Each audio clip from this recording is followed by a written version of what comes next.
Good afternoon, everyone. This is Pauline Tomlin, Insightful Angel, here with another post this Sunday. Now, I'm posting a little later than usual. I've been rather busy this weekend.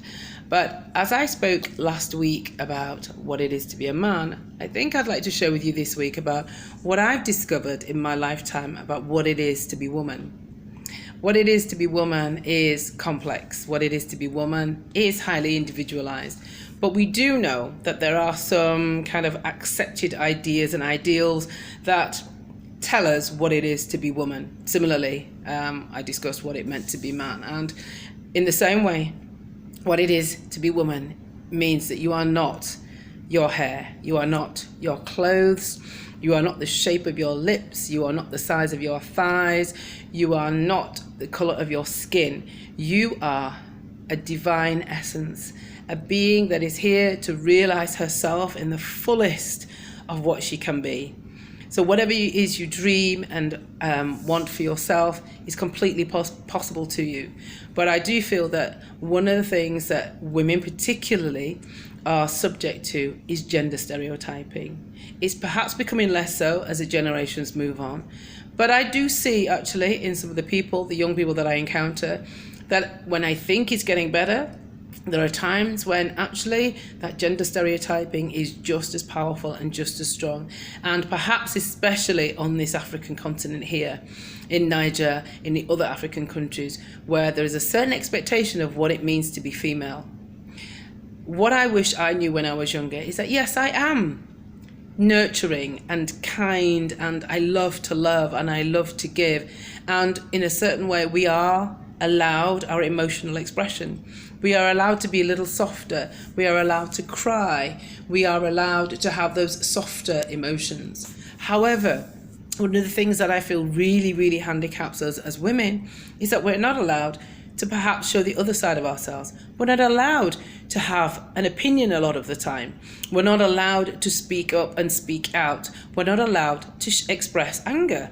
We're human beings. We get angry at times. What we should be allowed to do is be allowed to have that anger express itself in a positive way, but we're not allowed it at all.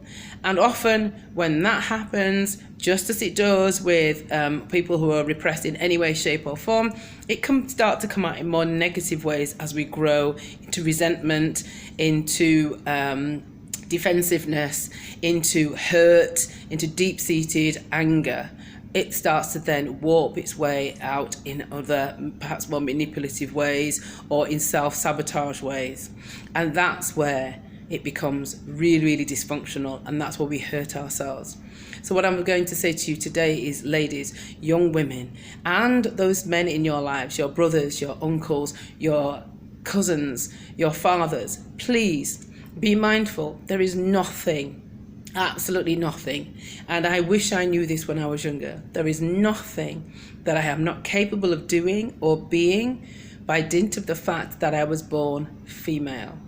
Absolutely nothing. So whatever vision, dream I have for myself, allow me to have it. Allow yourself to have it. If you're a father, nurture your girls. Allow them to be strong.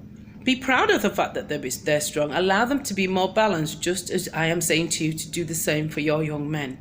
Because your young men, what kind of fathers are they going to be if they're not allowed to be empathetic? What kind of women are your daughters going to be if they are constantly given an impression that they cannot be self-sufficient, that they are not allowed to speak up, that they don't have a right to defend themselves and their families, that they're always looking for someone to defend them?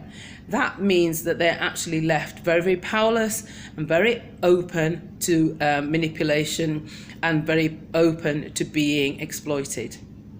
That is not an acceptable situation.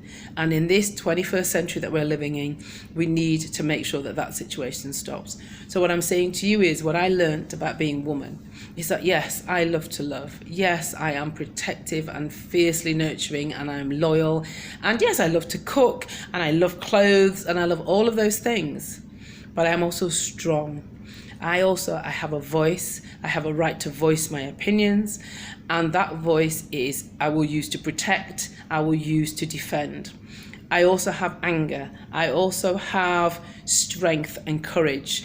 I also have when it's in a female, it's often called aggression. But actually, I am assertive and I have a right to be assertive.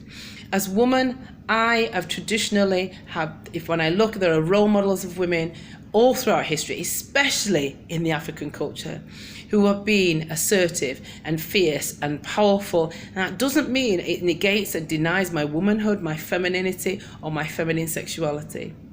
So what I will say to you is, you are a woman, you are whole, you are rounded, you are complete, and you can be and should be everything and anything that you want to be. Do not be subject to gender stereotyping. There is nothing that you are not capable of being, doing. You are a woman, be proud, and I love you. So for now, this is Insightful Angel signing off for this Sunday. Please feel free to comment, like, or share, and I will see you next week. Bye-bye.